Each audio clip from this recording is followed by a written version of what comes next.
না, পৃথিবীর সাধারণ মানুষ মনে করে ইয়া রাসূলুল্লাহ একটু দাঁড়ান, আমি ওর একটু তত্ত্ব দেই, কে আজ ওর পিঠে উঠবে।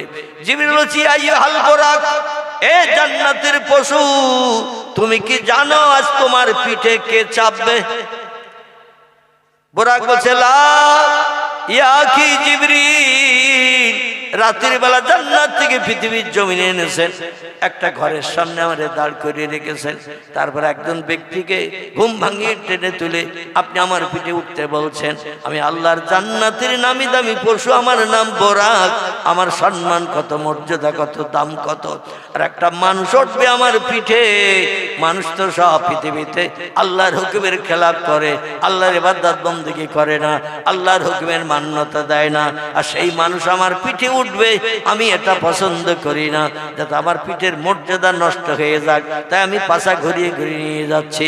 জিবরিল বলে বুরাক তুমি শোনো, আল্লাহ যারে না বানালে তোমাকেও পর্যন্ত বানাতো না, জান্নাতের পশু হয়ে বিচরণ করার সুযোগ তোমারে দিত না, সেই ব্যক্তি আজ তোমার পিঠে উঠবে। ইনি হলেন সাইয়্যিদুল আম্বিয়া রাহমাতাল লিল আলামিন খাতামান নবিয়্যিন। জোরে বলুন একটু সুবহানাল্লাহ। ইনি হলেন দয়ার সাগর, করুণার আধার, সমস্ত পয়গম্বরের শেষ পয়গম্বর, সেরা পয়গম্বর হলেন যিনি, নাম হলো তার মুহাম্মাদুর রাসূলুল্লাহ। তিনি তোমারই পিঠে উঠবে, তোমার পিঠের দাম কত বাড়বে তুমি জানো? এ বুরাক তুমি জানো তোমার মর্যাদা, দাম জান্নাতের সমস্ত পশুদের কাছে কত শ্রীবৃদ্ধি হবে? পোশাক বলে লা ইয়াকি রুহুল আমিন, আল্লাহর ফেরেশতা জিবরিল জানি না। জিবরিল বলছেন তোমার দাম জান্নাতের সমস্ত পশুর থেকে হবে বেশি। জোরে বলুন সুবহান। জিবরিল বলছেন তোমার দাম জান্নাতের সমস্ত পশু পাখির থেকে বেশি মর্যাদাবান, দাম বেশি হবে। বুরাক বলছেন তাই যদি হয়, আজকে রাতের বেলা আল্লাহ যারে না বানালে কিছুই বানাতেন না, সব পয়গম্বরের সেরা পয়গম্বর করে যারে বানিয়েছেন, তিনি আমার পিঠে উঠবেন, আমি তত্ত্বটা শুনে খুশি। তো এই রাতের বেলা সব সৃষ্টি ঘুমিয়ে আছে, গভীর রাত, রাত্র দ্বীপ্রহরের পর সব সৃষ্টি দেহের ক্লান্তি দূর করার জন্য ঘুমিয়ে পড়েছে। আর এখন এই রাতের বেলা মুহাম্মদ রাসূলুল্লাহর নাম আমার কাছে আপনি বললেন, আমি শুনলাম, ইনি আমার পিঠে চেপে মাহবুদের সঙ্গে দিদার করতে যাবে। দুনিয়ার কোন সৃষ্টি তো দেখতে পাবে না, হুরগেলেমান দেখবে না, ফেরেশতারা দেখবে না, দুনিয়ার কোন জীবজন্তু কীট পতঙ্গ দেখতে পাবে না, সব রাতের গভীর বিশ্রাম করছে, ঘুমিয়ে আছে। আমার পিঠে উঠে সাইয়্যিদুল আম্বিয়া চলে যাবে আল্লাহর সঙ্গে দিদার করতে। আমি এটা পছন্দ করি না। আমি মুহাম্মদ রাসূলুল্লাহকে আমার পিঠে নিয়ে তার উদ্দেশ্য সফল করাবো, গন্তব্যস্থানে পৌঁছে দেব। তো আমার একটা দাবি আছে, রাতের বেলা কাবার চাতলে দাঁড়িয়ে আমার একটা দাবি আছে, আমার দাবিটি কি পয়গম্বর মুহাম্মদ রাসূলুল্লাহ মেনে নেবে? জিবরিল বলছে মা সালাকা ইয়া বুরাক, এ বুরাক কি তোমার দাবি বলো? বুরাক বলছে আমার দাবি হলো আল্লাহ যেদিন দুনিয়া ধ্বংস করবেন, কিয়ামত সংগঠিত করবেন, কোটি কোটি মানুষ যেদিন হাসরের মাঠে হাজিরি দেবে, সেই দিন মুহাম্মদ রাসূলুল্লাহ তার উম্মতের উপকারের জন্য হাসরের মাঠে ঘুরে ঘুরে বেড়াবে। একবার মিজানের পাল্লায় যাবে, একবার পুলসিরাতের কাছে যাবে, একবার জাহান্নামের দরজার কাছে যাবে। উম্মতরা জাহান্নামে ফেরেশতারা ঢুকিয়ে দিচ্ছে কিনা, মিজানের দাড়ি পাল্লায় যাবে, আমার উম্মতের নেকি বদির হিসাবটা ঠিক মতো হচ্ছে কিনা, ফেরেশতারা কোনো দুর্ব্যবহার করছে কিনা। আবার পুলসিরাতের কাছে যাবে, আমার উম্মতেরা শেকো পেরুতেজি জাহান্নামের আগুনে পড়ে যাচ্ছে কিনা। এই জন্য নবী হাসরের মাঠে দৌড়াদৌড়ি ছুটাছুটি করবেন, একবার এক এক জায়গায় যাবেন উম্মতদের উপকারের জন্য। সেদিন নবীর ব্যস্ততা সব পয়গম্বর দেখবে, পয়গম্বর উম্মতরা দেখবে। ওই দিন দিবালোকে দিনের বেলা সূর্য উদয় হবে, 50,000 বছরের লম্বা দিন একটা দিন হবে। ওই দিন মুহাম্মদ রাসূলুল্লাহ কোন জানের পিঠে না চেপে আমার পিঠে চেপে যদি হাসরের ময়দানে, হাসরের মাঠে উম্মতদের উপকারের জন্য যদি দৌড়াদৌড়ি ছোটাছুটি আমার পিঠে উঠে করে, আমি সেদিন সন্তুষ্ট হব, খুশি হব। আমার মর্যাদা যে সব পশুদের থেকে সেরা, সেদিন দুনিয়ার কোটি কোটি কোটি কোটি মানুষ দেখার সুযোগ পাবে। নবীকে একটু বলুন, হাসরের মাঠে, কিয়ামতের মাঠে, দিবালোকে, দিনের বেলা নবী আমার পিঠে চেপে একটু ঘুরবেন কিনা? আমার ভাইরা, জিবরিল আমিন বললেন, ইয়া রাসূলুল্লাহ, বোরাক পাছা ঘোরাচ্ছেন কি জন্য? আমি তথ্যটা আপনাকে এবার বলছি। নবী বললেন, বলো। বলছে, উনি আপনাকে পিঠে করে নিয়ে হাসরের মাঠে মিজানের দাড়ি পাল্লায় তাড়াতাড়ি নিয়ে যাওয়ার জন্য, পুলসেরাতে নিয়ে যাওয়ার জন্য, জাহান্নামের দরজার কাছে নিয়ে যাওয়ার জন্য, আপনার উম্মতেরা যাতে বিপদগ্রস্ত না হয়, তাই দৌড়ে দৌড়ে এক নিমেষে চলে যাবেন সেই সব জায়গায়। আর সব নবীর উম্মতরা হাসরে দাঁড়াবে, কোটি কোটি মানুষ সেদিন সূর্যের রৌদ্রতাপে দগ্ধ হবে। সেদিন আপনি চেপে থাকবেন ওই বোরাকের পিঠে। এইটাই উনি দেখাতে চাইছেন, মর্যাদা, সম্মান, শ্রীবৃদ্ধির জন্য। আল্লাহ নবী বলছেন, আমার উম্মতের উপকার হবে, আমার উপকার হবে। তাড়াতাড়ি জায়গা পরিবর্তন করে আমার অন্য অন্য জায়গায় যদি নিয়ে যায়, আমি সেদিনও এই বোরাকের পিঠে চেপে আমার উম্মতদের উপকারের দায়িত্ব পালন করব। জোরে বলুন একটু সুবহানাল্লাহ। আমার উম্মতের উপকার যখন করবে, অবশ্যই আমি এই উপকার থেকে আমার উম্মতদের বঞ্চিত করব না, আমি বোরাকের পিঠে চাপবো। জিবরিল বলছেন, তোমার দাবি আল্লাহ পয়গম্বর কবুল করে নিয়েছেন। বোরাক সঙ্গে সঙ্গে মাজা নিচু করে দিল, পাছাটা একটু নিচু করে দিল, দিয়ে বলল, ইরফা ইয়া রাসূলুল্লাহ, আপনি আমার পিঠে উঠে পড়ুন। জোরে বলুন একটু সুবহানাল্লাহ। আমার ভাইরা, পয়গম্বর বোরাকের পিঠে চেপে বসেছেন। বোরাক দক্ষিণ দিকে পাছা দিয়ে, উত্তর দিকে মুখ দিয়ে, কাবা চাতালের পূর্ব দিকে আমাদের দিকে। আমার ভাইরা, ওই মাকাম ইব্রাহিমের ঘরের পাশে বোরাক দাঁড়ানো, দরজার সামনে দাঁড়ানো। আল্লাহ নবীকে পিঠে তুলে নিয়ে একবার ইসমে আজম পাঠ করে 4 পা তুলে লাফ দিলেন। দেখবেন গরু, ঘোড়া, ছাগল এরা যখন খুব দ্রুত দৌড়ায়, দেখবেন 4 পা একসঙ্গে তুলে তুলে দৌড়ায়। আর হেঁটে হেঁটে যখন যায়, 2 পা সামনে তোলে, পরে আবার 2টো পিছন থেকে তুলে সামনের পায়ের পাশে দেয়, সামনের পা 2টো আবার সামনে দেয়। এইভাবে আস্তে আস্তে যখন যায়, 2 পা তুলে তুলে হাঁটে। আর যখন দ্রুত ছোটে, দেখবেন তখন লেজ তুলে যখন দ্রুত ছোটে, 4 পা তুলে একসঙ্গে ছুট দেয়। ঠিক বললাম না ভুল বললাম? 4 পা তুলে ছুট দেয়, একসঙ্গে 4 পা তুলে দৌড়ায় লেজ তুলে। বোরাক ওই রকম 4 পা তুলে একবার লাফ দিল ডানা মেলে। আর কাবা শরীফের চতুর্দিকে পাহাড়, তখন কোনো হেরেমের মসজিদ হয় নাই। এখান থেকে বহুত দিন আগের কথা, 1450 বছর আগের কথা, তখন হেরেমের মসজিদ কমপ্লিট হয় নাই, শুধু কাবা শরীফের চাতল ছিল। সেখানেই মানুষের আসতো, নামাজ পড়তো কাবা শরীফকে সামনে রেখে। আর ওই পাহাড়ের উপর দিয়ে উড়িয়ে চলে গেল 650 কিলোমিটার রাস্তা এক লাফের মাধ্যম দিয়ে। জোরে বলুন একটু সুবহানাল্লাহ। আমাদের দেশের গরু, ছাগল, ভেড়া, দুম্বা যদি লাফ দেয়, কমাইল যাবে, কমাইল যেতে পারবে এক লাফে। 3 ফুট 5 ফুট জোরে যদি লাফ দেয়, তো 3 ফুট 5 ফুট যাবে। কিন্তু এই বোরাক নামের পশুটি জান্নাতি পশু, 4 পা তুলে একবার লাফ দিল, একে লাফে চলে গেছে উত্তর দিকে 650 কিলোমিটার রাস্তা। এছাড়াও হয়তো আরো বাড়তি যেত, কিন্তু জিবরিল স্টারিং এ ব্রেক চেপে দিয়েছে। মানে চতুষ্পদ জন্তুর পিঠে যখন কোনো সোয়ার থাকে, মানে সোয়ারের পিঠে যখন কোনো সোয়ারি থাকে, ওর হাতে দেখবেন লাগাম থাকে, লাগাম বাঁদিকে টানলে ও বাঁদিকে ঘুরে যায়, ডান দিকে টানলে ডান দিকে ঘুরে যায়। মানে নাকালের মাধ্যম দিয়ে একটা লাগাম হাতে রেখে দেয়, যেদিকে টানে মাথা সেই দিকে ঘুরে চলে যায়। তো জিবরিল আমিন সোজাসুজি টান দিয়েছে, ও তখন ওই যে উড়িয়ে যাচ্ছিল, 4 পা তুলে একবার লাফ দিয়ে জিবরিল লাগাম টেনে ধরেছে, সঙ্গে সঙ্গে জমিনে দাঁড়িয়ে গেছে। এক লাফে চলে গেছে 650 কিলোমিটার রাস্তা রাতের বেলা। যাওয়ার পরে জিবরিল লাগাম টেনেছে, গাড়ি ব্রেক কষলে যেমন গাড়ি দাঁড়িয়ে যায়, ওই রকম বোরাক দাঁড়িয়ে গেছে। আল্লাহ নবী ডেকে বলছেন, জিবরিল, মাহবুবকে দেখবো, আল্লাহর সঙ্গে গল্প করবো, আল্লাহ নূরে তাজুলের চেহারা দর্শন করে জীবন ধন্য করব। জীবনের দুঃখ দুর্দশা অভাবের কথা বলবো, ঘাত প্রতিঘাতের কথা বলবো। হঠাৎ কেন রাত্রির বেলা গাড়ি থামিয়ে দিলে? জিবরিল বলে, পয়গম্বর, আমি আমার নিজের ইচ্ছায় গাড়ি থামাই নাই। যদিও আমি ড্রাইভার, আপনি হলেন যাত্রী, তো আমার কর্তব্য আছে বাম্পার দেখলে গাড়ি একটু স্লো করতে হবে, গাড়া গাড্ডা দেখলে গাড়ি স্লো করতে হবে, প্রয়োজন হলে গাড়ি রাখতেও হয়।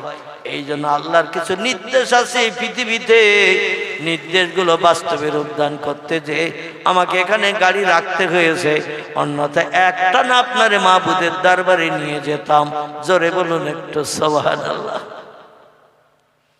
নবী বলছেন, ভাই জিবরিল, এখানে গাড়ি রাখার কারণ কি? এই রাতের বেলা জিবরিল বলছে, ইয়া রাসূলুল্লাহ, গাড়ি রাখার কারণ যদি শুনতে চান, গাড়ি থেকে একটু নিচে নেমে দাঁড়াতে হবে। এই গাড়ি এখানে লাগাম টেনে কেন দাঁড় করালাম, যদি জানতে চান তাহলে এখানে একটু গাড়ির পিঠ থেকে নেমে নিচে দাঁড়াতে হবে। নিচে নেমে না দাঁড়ালে আমার পক্ষে তথ্য পরিবেশন করা সম্ভব হচ্ছে না। নবী বলছেন, রাতের বেলা কোথায় কোন দেশে এসে তুমি গাড়ি এখন হল করিয়েছো, দাঁড় করিয়েছো তো জানি না, আবার নিচে না নামলে তুমি তথ্য দিতে পারবে না। জিবরিল বলল, লা ইয়া রাসূলুল্লাহ, নিচে নেমে না দাঁড়ালে তথ্য দেওয়া অসম্ভব, আমি তথ্য দিতে পারবো না। নবী বললেন, তাহলে তাড়াতাড়ি নামি, কারণ যত দেরি করব আমার মাহবুদের নূরে তাজুলের চেহারা দর্শন করতে আমার দেরি হয়ে যাবে। এই জন্য তাড়াতাড়ি নামি। আল্লাহ নবী বোরাকের পিঠ থেকে নামলেন।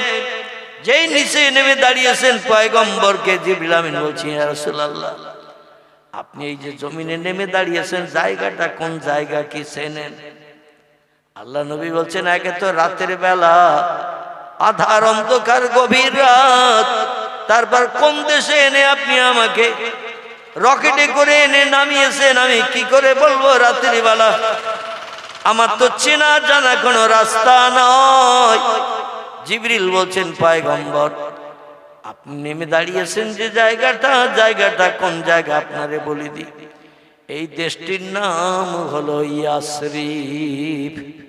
কি নাম? এই দেশটির নাম হলো ইয়াসরিব। এটা হলো আপনার নানার বাড়ির দেশ, আপনার মা জননীর বাপের বাড়ির দেশ, আমিনার বাপের বাড়ির দেশ। এই দেশটির নাম হলো ইয়াসরিব। নবী বলছেন, জিবরিল গো, পুরানো ব্যথার কথা তুমি তুলে ধরলে। এই দেশে আমি একটা বার এসেছিলাম তাইফের দেশ থেকে মায়ের কাছে মক্কায় ঘরে ফিরে। মারে শুধু বারবার বলতাম, মা জননী।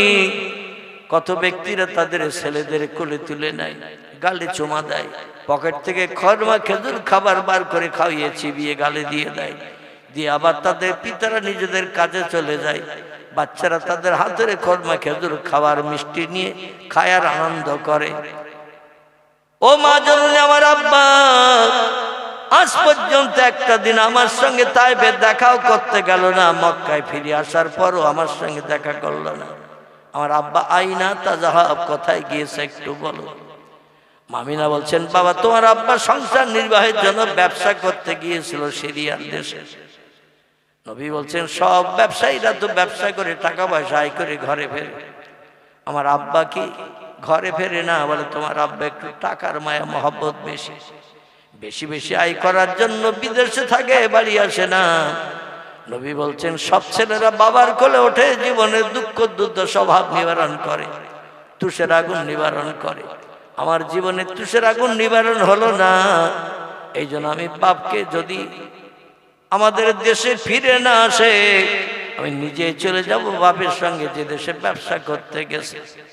মামিনা বলেন, হবে বাবা হবে, তুমি ছোট মানুষ, 6 বছরের ছোট্ট বাচ্চা, একটু বড় হও, তোমার আব্বার সঙ্গে দেখা করতে নিয়ে যাব আমি।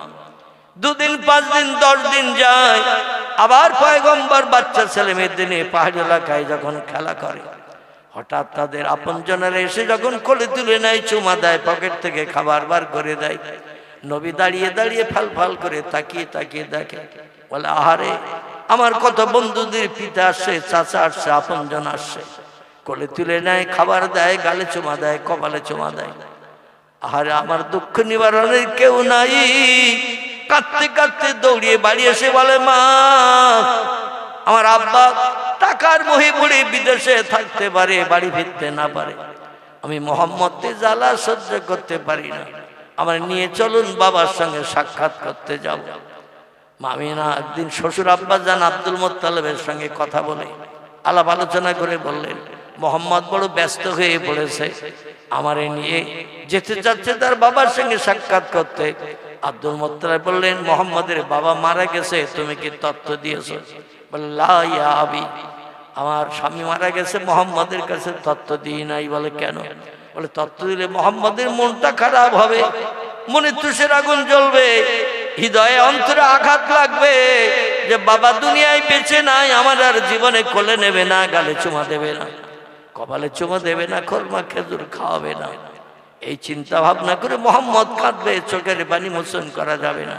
তা আমি তারে সান্ত্বনা দিয়ে বলেছি, ব্যবসা করতে বিদেশে গেছে, এখনো ঘরে ফেরেনি, তবে আপনার সঙ্গে বলছি আমার স্বামীর কবর একটু মোহাম্মদকে দেখাবো, যদি অনুমতি দেন তাহলে এই মক্কা থেকে উত্তর দিকে 650 মাইল রাস্তা আমি চলে যাব একটু বাবার বাড়ির দেশে।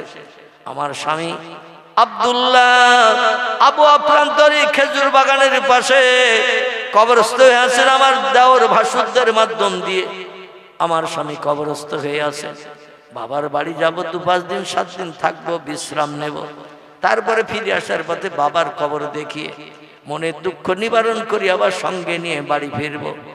আপনি এখন কাটছেন বাড়ির মালিক, কারণ স্বামী আমার নাই, আপনি অনুমতি দিলে আমার ছেলেটারে নিয়ে যে তার বাবার কবরটা একটু দেখাতে চাই।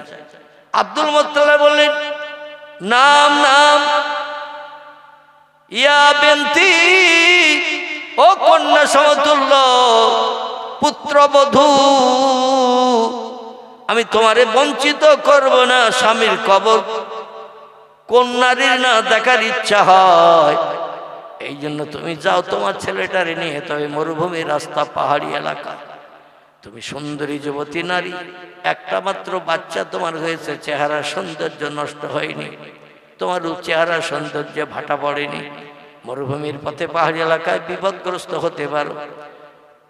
বোকাটে যুবকেরা, চরিত্রহীন যুবকেরা, মদখোর মাতালেরা তোমার ক্ষতি করে দিতে পারে, এজন্য তোমার শিশু বাচ্চা মোহাম্মদকে নিয়ে একা যেও না, কারণ আমার একটা যুবতী মেয়ে আছে, নাম তার উম্মে আইমান, আবার আসাহুসিয়ার নামক টাইটেল 2য় বর্ষের কেতাবে পড়ানো হয়। এই কেতাবটির নাম হল আসাহুসিয়ার, বিশ্ব নবীর জীবনী গ্রন্থ, তাতে এই মেয়েটির নাম লেখা হয়েছে আতেকা। কি নাম বললাম? কোন বর্ণনাকারী সিরাতের কেতাবে, সিরাতে ইবনে হিশাম, সিরাতুন নবী, সিরাতে হালাবিয়া, এই সমস্ত কেতাবে মেয়েটির নাম লেখা হয়েছে উম্মে আইমান, আব্দুল মুত্তালিবের মেয়ে।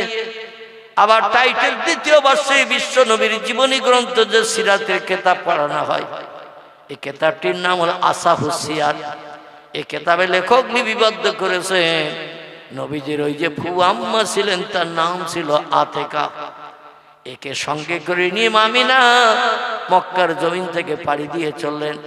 এই 600 কিলোমিটারের মতো রাস্তা, মদিনা থেকে মক্কার দিকে আসতে 75 থেকে 80 কিলোমিটারের মতো রাস্তা আসলেই এই আবহাওয়া প্রান্তরটা পাওয়া যায়।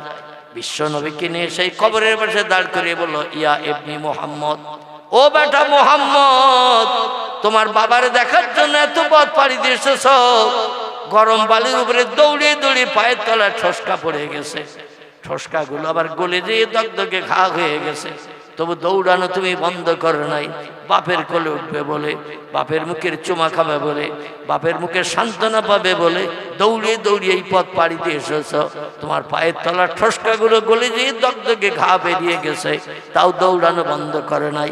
ওই যে উঁচু ঢিবি, বালির ঢিবি দেখতে পাচ্ছ মুহাম্মদ, ওই বালির ঢিবির তলায় আছে তোমার বাবা শুয়ে। যদি তুমি দেখতে চাও, তোমার বাবার কোলে উঠতে চাও, বাবার হাতের খরমা খেজুর যদি খেতে চাও, একটু ডাক দাও কবরের পাশে দাঁড়িয়ে। সিরাত ইবনে হিশাম নামক কিতাবে লেখক লিপিবদ্ধ করেছেন, আল্লাহ নবী বাবার কবরের পাশে 6 বছর বয়সে দাঁড়ালেন। দাঁড়িয়ে এমন কান্না কাঁদতে লাগলেন, আব্বা আব্বা করে এমন দরদ ভরা মায়া ভরা ডাক দিতে শুরু করলেন। কিতাবে লেখকেরা লিখেছেন, আবু প্রান্তরের খেজুর গাছগুলো বিশ্ব নবীর কান্নার সঙ্গে অ্যাডজাস্ট হয়ে খেজুর গাছও কান্না শুরু করে দিয়েছে। আর ডেকে বলে, আল্লাহ আপনার হাবিবের পিতার কবর এখানে হবে, আমরা আগে যদি জানতাম এই আবু প্রান্তর এলাকার খেজুর গাছ হতাম না। পৃথিবীর সেরা পয়গম্বরের বাবাকে এখানে হারিয়ে রাখবে, আর পয়গম্বর বাল্যকালে 6 বছর বয়সে এইখানে কবর দেখতে এসে এত কান্না কাঁদবেন আব্বা আব্বা করে ডেকে ডেকে। আগে যদি জানতাম এই জায়গার খেজুর গাছ আমরা হতে চাইতাম না। আল্লাহ আমাদের জবান খুলে দাও, আপনার পয়গম্বর বাবারা আমরা তার একটু সান্ত্বনা দিয়ে চোখের পানি মোছনের চিন্তা ভাবনা করি। আমরা আর ধৈর্য ধরতে পারছি না, সহ্য করতে পারছি না পয়গম্বরের কান্না। জোরে বলুন একটু সুবহানাল্লাহ। আমাদের বাপ মারা গেলে, মা মারা গেলে ওই দিনটা একটু কাঁদি। 2-5 দিন 7 দিন পরে একটু সবরেসানি হলে মৌলবী যদি একটু কান্নারত ভাব নিয়ে দোয়া করে, তখনও 2-1 ফোঁটা চোখে পানি ঝরে। ঠিক বললাম না ভুল বললাম? তারপরে 2 মাস 6 মাস 1 বছর হয়ে গেলে বাপের নাম আর মনে নাই, মায়ের নামও আর মনে থাকে তো নাকি? আর মনে থাকে না। আরে পয়গম্বর মুহাম্মদ রাসূলুল্লাহর কান্না ওই আবু প্রান্তরে বালিরাও পর্যন্ত সহ্য করতে পারিনি। সিরাতের কিতাবে লেখা হয়েছে, বালিরাও পর্যন্ত আল্লাহর কাছে ডেকে ডেকে বলে, আল্লাহ আমাদের জবান খুলে দিন। আমাদের বুকের উপর আপনার পয়গম্বর দাঁড়িয়ে আব্বা আব্বা করে এমন মায়া ভরা দরদ ভরা কান্না ভরা আওয়াজ তুলছে, আমরা আবু প্রান্তরে বাড়িগুলো পর্যন্ত সহ্য করতে পারছি না। আল্লাহ আমাদের জবান খুলে দিন, আপনার পয়গম্বরকে একটু সান্ত্বনা দেই, ধৈর্য ধরার উপদেশের কথা বলি। আমরা আগে যদি জানতাম আবু প্রান্তরে পয়গম্বরের বাবা কবরস্থ হবে, এই জায়গার বালি আমরা হতে চাইতাম না। অন্য কোন জায়গার বালি বানাতেন, আমরা তাতেই খুশি হয়ে যেতাম। জোরে বলুন একটু সুবহানাল্লাহ। বিশ্বনবী মুহাম্মদ রাসূলুল্লাহ আব্বা বলে বলে ডেকে ডেকে যখন কাঁদছে, মামিনা স্বামী হারা বিধবা, তিনি কাঁদতে কাঁদতে আছাড় খেয়ে পড়েছেন পয়গম্বরের পাশে স্বামীর কবরের ধারে। আল্লাহ নবী হঠাৎ করে একটা শব্দ শুনলেন, একটা মানুষ দাঁড়িয়ে দাঁড়িয়ে কাঁদছিলেন। তিনি হলেন পয়গম্বরের মা। যেই পড়ে গেলেন একটা শব্দ হয়েছে, আল্লাহর পয়গম্বর একটু চোখ হালকা করে দেখলেন, তার জনম দুঃখিনী মা আব্বার কবরের পাশে গরম বালির উপরে শুয়ে পড়েছেন, নড়ে না চড়ে না, কোনো কথা বলে না। বিশ্ব নবী কান্না বন্ধ করে মায়ের পাশে মায়ের মা ধরে মাথা নাড়া দিচ্ছেন, এ মা জননী আর বাবার কাছে আসতে চাইব না, বাবার নাম আর করব না। আপনি গরম বালির উপরে শুয়ে থাকবেন না। গরম বালির উপরে আমি হেঁটে হেঁটে আমার পায়ের তলায় ঠোসকা পড়ে গিয়েছিল, গরম বালিতে দৌড়িয়ে দৌড়িয়ে ঠোসকাগুলো গলে যে দগদগে ঘা বেরিয়ে গেছে। শুধু বাবার কবর দেখব, বাবার চেহারা দেখব, বাবার কোলে উঠব, বাবার কাছে মনের দুঃখের কথা জানাবো, এই চিন্তা ভাবনা নিয়ে এত দূরের পথ মক্কা নগরী থেকে উত্তর দিকে চলে এসেছি। বালির উপরে আর আপনি শুয়ে থাকবেন না গো মা, আপনার পিঠও ঠোসকা পড়বে, আপনার পায়েও ঠোসকা পড়বে, হাতও ঠোসকা পড়বে। সূর্য রৌদ্র তাপ দিচ্ছে, সারা মরুভূমি ফাঁকা, ছায়া নাই ছায়া নাই, কেবল বাবলা গাছ আর খেজুর গাছ ছাড়া। ও মা জননী, বাবার কবরটাও তো ফাঁকা জায়গায়, এখানকার বালি উত্তপ্ত হয়ে গেছে দুপুর রৌদ্রে, আর শুয়ে থাকবেন না, তাড়াতাড়ি উঠে পড়ুন, আমাকে নিয়ে একটু দাদুর কাছে নিয়ে চলুন।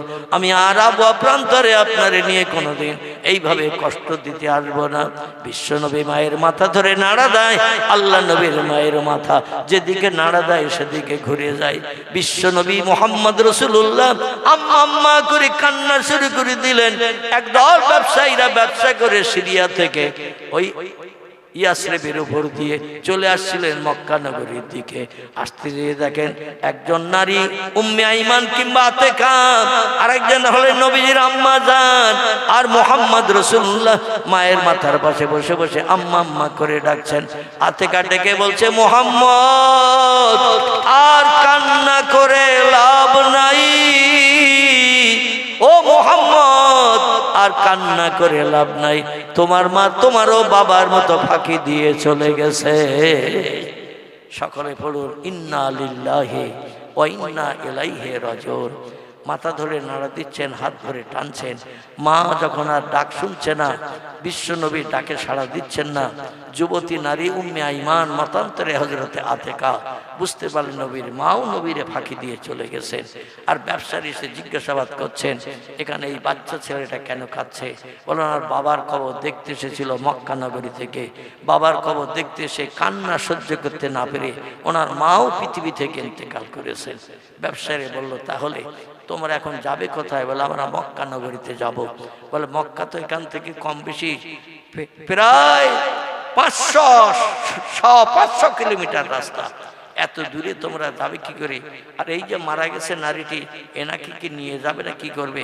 বলে আমি এখন দুশ্চিন্তার মাঝখানে পড়েছি, আব্দুল মুত্তালিবের কন্যা, এই নারীকে যদি কাঁধে করে নিয়ে যাওয়া হয় সেও তো দুষ্কর এবং লম্বা দূরের পথ, 10-15 দিন হেঁটে যেতে লাগবে, আর পচে গলে যাবে, দুর্গন্ধ হবে, পোকা হয়ে যাবে। এই মরা লাশ তো কাঁধে করে নিয়ে 10-15 দিন সূর্যের রৌদ্রে এই মরুভূমির রাস্তায় তো চলা যাবে না। বলে তাহলে অনুমতি দিলে ওই স্বামীর কবরের পাশে ওনার স্ত্রীকেও আমরা কবরস্থ করে যেতে পারি, যদি অনুমতি দাও। হযরত উম্মে আইমান মতান্তরে হযরত আতিকা বললেন, আমি একা, আপনারা যেটা বলছেন এটাই যথেষ্ট ভালো হবে। মরা মানুষ কাঁধে করে নিয়ে তো মক্কায় নিয়ে যাওয়া সম্ভব হবে না, আপনারা স্বামীর কবরের পাশে তার স্ত্রীকেও কবরস্থ করে দেন। এই জন্য পয়গম্বর মুহাম্মদ রাসূলুল্লাহর বাপ মার কবর আবওয়া প্রান্তরে একই জায়গায় পাশাপাশি আছে। জোরে বলুন সুবহানাল্লাহ। নবীজি মাকে কবরস্থ করলেন বাপের কবরের পাশে করে, আল্লাহর কাছে হাত তুলে বললেন, আল্লাহ আগে যদি জানতাম আমি মুহাম্মদ বাপারা এতিম, আর মা আমারে বাপকে দেখাতে নিয়ে আমাকেও আজকে এতিম করে রেখে চলে যাবেন, তাহলে আমি আর মায়ের সঙ্গে আসতাম না। আল্লাহ এই মদিনার দেশ, ইয়াসরিবের দেশ হলো নিকৃষ্ট দেশ, এ দেশ আমার কাছে খারাপ দেশ হিসেবে বিবেচিত, কারণ এই দেশ কোনো বাচ্চার কান্নার দিকে লক্ষ্য করে না, বাচ্চার কোনো কান্নার দিকে একবার ফিরেও তাকায় না। আমি বাপারা এতিম, আমার মাকে সঙ্গে করে নিয়ে বাপের কবর দেখতে আসলাম, তবু এই দেশ আমার মাকেও কবরস্থ করে দিল। জীবনে আর কোনোদিন আমি ইয়াসরিবের দেশে আসবো না। জোরে বলুন সুবহানাল্লাহ। নবী এই কথাটা বলেছিলেন। আল্লাহু আকবার। সব জলসায় কালেকশন করার তো সমস্যা খুব, প্রত্যেক জলসার দিতে আবার কালেকশন, একটা বক্তা রাখতে হবে আলাদা, কারণ কালেকশন করা আমার পক্ষে সম্ভব হয় না। আর আমি কালেকশনের জলসা যাই হয়, কিন্তু এই গ্রামে প্রতিটি প্রোগ্রামে এসে এই শেষবেলা বোঝা আমার ঘাড়ে চাপাবে, আর এই বোঝা টানতে হবে, এ তো সমস্যা খুব। যাই হোক, দেখতে দেখতে অনেক সময় হয়ে গেছে, একটা তো বাঁচতে যাই। 11টায় শুরু করেছিলাম, দেখতে দেখতে 1টা বাজতে যায়। নবীজি সাল্লাল্লাহু আলাইহি সাল্লাম বলেছিলেন, আমি ইয়াসরিবে তার আসবো না, কিন্তু জিবরিল আমিন বলছেন আপনি যেখানে বোরাকের পিঠ থেকে নেমে দাঁড়িয়েছেন এই দেশটা হলো ইয়াসরিবের দেশ। নবী বলছেন আমি এই দেশে আসবো না বলে পণ করেছিলাম, আর সেই দেশে এনে তুমি আমার আজকে দাঁড় করিয়েছো আল্লাহ দেখার দিনে। জিবরিল বললেন, পয়গম্বর আল্লাহর হুকুম হয়েছে তাই এনেছে, আল্লাহর হুকুম ছাড়া কোনো কাজ করি না। নবী বললেন, কি হুকুম হয়েছে বলো? বলে আপনি যেখানে নেমে দাঁড়িয়েছেন এই জায়গাটা রাতের বেলা একটু ভালো করে দেখে নিন। আপনি মেরাজ করে আসার পরে মক্কা নগরীতে যখন ফিরে আসবেন, আল্লাহ কিছুদিন মক্কায় রেখে আপনাকে হিজরত করে এই নানার বাড়িতে সে আসতে বলবেন কলেমার দাওয়াত দেওয়ার জন্য। যে দেশ আপনার কাছে নিকৃষ্ট খারাপ হিসাবে বিবেচিত, মনে ব্যথা দুঃখ দেওয়া, এটা আপনার কাছে ধারণা। কিন্তু এই দেশটা আপনার মুখে হাসি ফুটাবে। আল্লাহর সঙ্গে দিদার করে আসার পরে বহু দেশে মক্কায় থাকতে কলেমার দাওয়াত দিতে গেছেন, কোন দেশের মানুষ কলেমা গ্রহণ করেনি। আর ইয়াসরিবে যখন কলেমার দাওয়াত দিতে আসবেন, হাজারে হাজার মানুষ আপনার হাতে হাত দিয়ে কলেমা পড়ে ঈমান এনে মুসলমান হবে। জোরে বলুন একটু সুবহানাল্লাহ। এই দেশের মানুষই কলেমা পড়বে, আপনার মুখে হাসি ফুটাবে, ইয়া রাসূলুল্লাহ, ইয়া হাবিবাল্লাহ, হুজুর। আর এই দেশে আপনি যখন আসবেন কলেমার দাওয়াত দিতে, এই দেশের জমিনে এই যেখানে দাঁড়িয়ে আছেন এই জায়গায় আপনার বসবাসের ঘর তৈরি হবে। জোরে বলুন একটু সুবহানাল্লাহ। বাকি জিন্দেগি যতদিন বাঁচবেন এই দেশের জমিন আপনি ঘর বেঁধে বসবাস করবেন। আর যেখানে ঘর হবে সেই জায়গাটা এই জায়গা। নবী বললেন তাই নাকি? বলে না মহা, এই জায়গায় আপনার বাকি জিন্দেগি বসবাসের জায়গা হবে। আল্লাহ নবী বললেন আর কোনো তথ্য দেবে নাকি? এই ইয়াসরিবের দেশে যদি দিতে চাও তাড়াতাড়ি দাও, আমি আল্লাহর দেখার জন্য পাগল পারা হয়ে গেছি। জিবরিল বলেন পয়গম্বর এখন আরো দুটো তথ্য আপনাকে দেব। 2 নম্বরের তথ্য হলো পয়গম্বর আপনি শুনুন, এই যেখানে আপনি বসবাস করবেন ঘর বেঁধে কলেমার দাওয়াত দিতে এসে, এখানে আপনার একজন বিবাহিতা স্ত্রীর ঘর হবে। এই জায়গাটা তিনি অন্য কেউ নন, আপনার মহব্বতের সাথে প্রথম বয়স্কদের ভিতরে হাতে হাত দিয়ে কলেমা পড়ে মক্কা নগরীতে মুসলমান হয়েছিলেন যিনি, তার নাম হলো আবু বকর সিদ্দিক। তারই প্রাণ প্রিয় কন্যা যার নাম হলো উম্মুল মুমিনিন হযরতে মাইশাতুল হুমায়রা। আপনি মদিনায় আসার পরে আয়েশার সঙ্গে আপনার বিয়ে হবে, আর ওই বিয়ের পর আয়েশাকে নিয়ে এই জায়গায় আপনি ঘর বেঁধে বসবাস করবেন 10 বছর। জোরে বলুন একটু সুবহানাল্লাহ।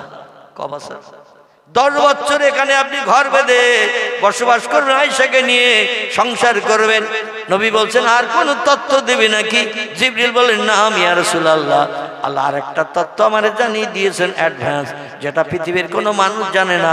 আল্লাহ সব খবর জানেন, তিনি জানিয়ে দিয়ে দিয়েছেন এই আয়েশার ঘরের ভিতরে এখানেই বসবাস করতে করতে 10 বছর কাল অতিক্রান্ত যখন হবে, এখানেই আপনার মরণ হবে। আয়েশার ঘরের ভিতরে আপনার মরণ হবে, আর কিয়ামত পর্যন্ত আয়েশার ঘরের ভিতরে আপনাকে কবরস্থ হয়ে থাকতে হবে।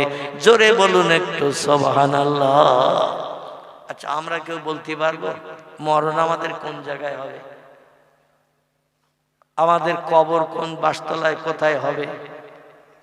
আপনজন আত্মীয় স্বজনদের কাছে দায়িত্ব ছেড়ে দেয়া হয়, তারা যেখানে ভালো পছন্দ করবে মারা গেলে সেখানে কবর দেবে। আর আল্লাহ নবীজির জন্য অ্যাডভান্স সব তথ্য আগাম জানিয়ে দিয়েছেন। মরণের পরে দেখা গেল সব তথ্যগুলো বাস্তবে একই হয়েছে। জোরে বলুন একটু সুবহানাল্লাহ। আমার ভাইরা, এইখান থেকে 3টি নিদর্শন দিয়ে বোরাকের পিঠে চাপিয়ে পয়গম্বরকে নিয়ে যাওয়া হয়েছিল ওই মাদানের দেশের তুর পাহাড় দেখাতে। তুর পাহাড়ে মুসা নবী যেখানে আল্লাহর সঙ্গে টেলিফোনে কথোপকথন করতেন, সেইখানে সেই জায়গাটা দেখা হলো। ওখানে একটা খেজুর গাছ এখনো দাঁড়িয়ে আছে বর্ণনাকারীদের মতে, যার বয়স হয়েছে বর্তমান 4500 বছর। কত বছর বললাম? 4500 বছর গাছটার বয়স। এই গাছের তলায় দাঁড়িয়ে মুসা নবী আল্লাহর সঙ্গে টেলিফোনে কথা বলতেন। পয়গম্বরকে সেটা দেখানো হলো, দেখিয়ে ওখান থেকে বোরাকের পিঠে চাপিয়ে বাইতুল মুকাদ্দাসে নিয়ে যাওয়া হলো। বাইতুল মুকাদ্দাসে পয়গম্বর ইমাম হলেন, আল্লাহর কোটি কোটি ফেরেশতারা মুক্তাদি হলেন। সমস্ত পয়গম্বর আদম নবী থেকে ঈসা নবী পর্যন্ত আসমান থেকে ছাড় পেয়ে নবীজির পিছনে ইক্তেদা করে মুক্তাদি হয়ে নামাজ পাঠ করে নবীজির ইমাম বানালেন। ওনারা সবাই নবীর মুক্তাদি হয়ে উম্মতি হিসেবে বিবেচিত হলেন। জোরে বলুন একটু সুবহানাল্লাহ। মানে সব নবী মুহাম্মদ রাসূলুল্লাহ সাহায্য ছাড়া জান্নাতে যাওয়ার অনুমতি পাবে না, এটাও সেখানে আল্লাহ প্রমাণ করিয়ে সেরা নবীর মর্যাদা তাকে দিলেন। জোরে বলুন আমিন। আমার ভাইরা, দেখতে দেখতে 2 ঘন্টার কাছাকাছি হয়ে গেছে, 2-4 মিনিট বাকি। আমরা দোয়ার দিকে এগিয়ে যাব। তবে কর্তৃপক্ষরা আগামী বছর আবার এই প্রোগ্রাম করবেন। গায়ে প্রোগ্রাম হলে মানুষের আনাগোনা একটু কম হয়, তো আল্লাহর অফুরন্ত রহমত। আমি যেটা ধারণা করে পারি নাই সেটা বাধ্য হয়ে বলছি যে আপনারা কম্বলের ভিতর থেকে উঠে এসে যা এরিয়া করে জায়গাটা বানিয়েছিল মোটামুটি ভরাট করে ফেলেছেন।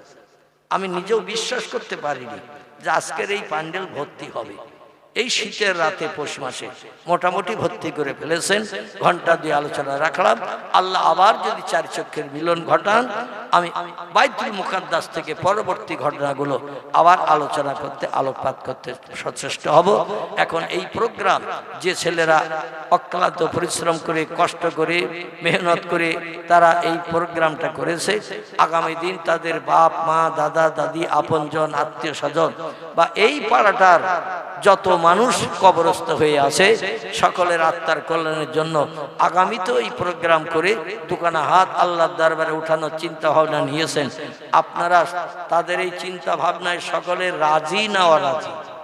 যদি বলেন আর দোয়া টোয়ার দরকার নেই, আজকের দোয়াই শেষ, আমাদের আপনজন যারা মরে গেছে আজকের দোয়া পেলি আর কোনো দোয়া লাগবে না, তাহলে আমি আর হাত পাতবো না। আর যদি বলেন যে আর হাত পাতার দরকার আছে, আগামীতে বেঁচে থাকলে মৃত পিতামাতার জন্য দোয়া করতে হবে, কারণ তারা জায়গা জমি, ঘর বাড়ি, অর্থ সম্পদ সব আমাদের জন্য রেখে গেছে না নিয়ে সঙ্গে করে কবরে গেছে? রেখে গেছে না কবরে গেছে? রেখে গেছে।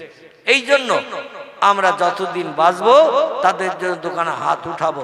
রাজি আছেন তো নাকি? যদি আলহামদুলিল্লাহ রাজি থাকেন তাহলে টপ টপ করে একটু নাম লিখে দেন। আর আমার ভাজন হাফেজ সাহেব খাতা নিয়ে এখানে বসে আছে। নগদ যারা দেবেন এই কোরআনী মজলিস উপলক্ষ করে নগদ যারা দেবেন অদমের হাতে টপ টপ করে এসে দিয়ে যান।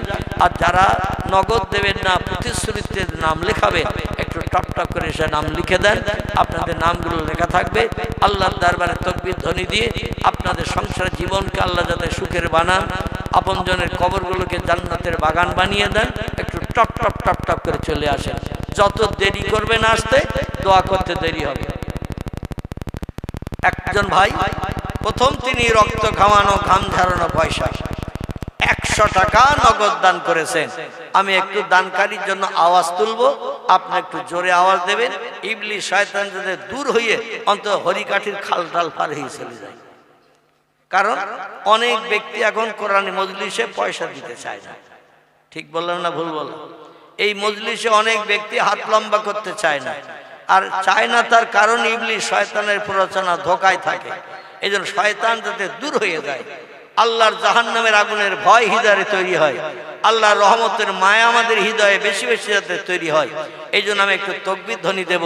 জোরে একটু আওয়াজ দেন, নারায়ে তাকবীর, নারায়ে তাকবীর। একজন যুবক ভাই বলুন জিন্দাবাদ। 100 টাকা প্রথম নগদ বলুন মারহাবা, জোরে বলুন মারহাবা, নারায়ে তাকবীর। আল্লাহ দান কবুল করুন, মনোবাঞ্ছা পূর্ণ করুন, উদ্দেশ্য সফল করুন, একাল পরকালে ভালোই দান করুন। আয় আল্লাহ, কিয়ামতের কঠিন দিন, মুসিবতের সময় এ দান সকলের জন্য নাজাতের ওসিলা বানিয়ে দেবেন। আয় আল্লাহ, হিসাব নিকাশবিহীন আপনার দয়ার জান্নাত, জান্নাতুল ফিরদাউস এদের জন্য হালাল বানাবেন। সকলে জোরে বলুন আমিন। আর একজন ভাই দিলেন 100 টাকা, দেখা দেখি 4 গায়ে গায়ে বাস। একজন যুবক ভাই প্রথম দিলেন 100, আরেকজন ভাই তিনি দিলেন 100। আয় আল্লাহ, আমার এই ভাইয়ের দানকে আপনি কবুল করে নিন। আল্লাহ তার সংসার জীবনকে সুখময় করুন।